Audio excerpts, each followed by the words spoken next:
Dear future generations, I think I speak for the rest of us when I say, sorry. Sorry we left you with our mess of a planet. Sorry that we were too caught up in our own doings to do something. Sorry we listened to people who made excuses to do nothing.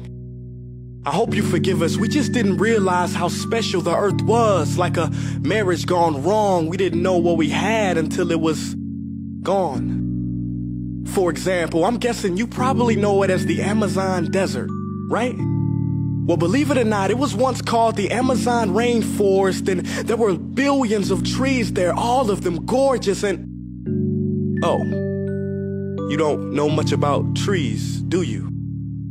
Well, let me tell you, trees are amazing. I mean, we literally breathe the air they are creating. They clean up our pollution, our carbon. They store and purify water, give us medicine that cures our diseases, food that feeds us, which is why I'm so sorry to tell you that we burn them down.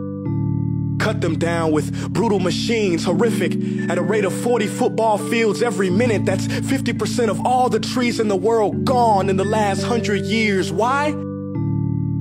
For this. And that wouldn't make me so sad if it weren't so many pictures of leaves on it.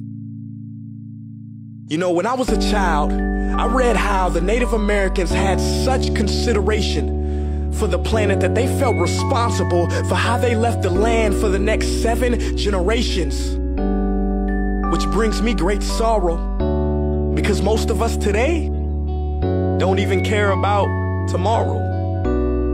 So I'm sorry. I'm sorry that we put profit above people, greed above need, the rule of gold above the golden rule. I'm sorry we use nature as a credit card with no spending limit, overdrafting animals to extinction, stealing your chance to ever see their uniqueness or become friends with them.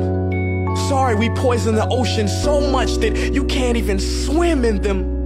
But most of all, I'm sorry about our mindset, 'cause we had the nerve to call this destruction progress. Hey Fox News, if you don't think climate change is a threat, I dare you to interview the thousands of homeless people in Bangladesh. See, while you were in your penthouse nestled, their homes were literally washed away beneath their feet due to rising sea levels. And Sarah Palin, you said that you love the smell of fossil fuels.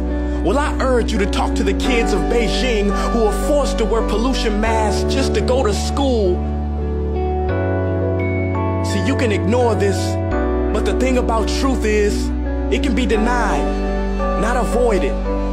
So I'm sorry, future generations. I'm sorry that our footprint became a sinkhole and not a garden. I'm sorry that we paid so much attention to ISIS and very little to how fast the ice is melting in the Arctic. I'm sorry we doomed you, and I'm sorry we couldn't find another planet in time to move to. You know what? Cut the beat. I'm not sorry. This future, I do not accept it, because an error does not become a mistake until you refuse to correct it. We can redirect this. How? Let me suggest that if a farmer sees a tree that is unhealthy, they don't look at the branches to diagnose it, they look at the root. So like that farmer, we must look at the root, and not to the branches of government, not to the politicians run by corporations. We are the root, we are the foundation. This generation, it is up to us to take care of this planet. It is our only home. We must globally warm our hearts and change the climate of our souls and realize that we are not apart from nature, we are a part of nature. And to betray nature is to betray us. To save nature is to save us. Because whatever you're fighting for, racism or poverty, feminism, gay rights, or any type of equality, it won't matter in the least.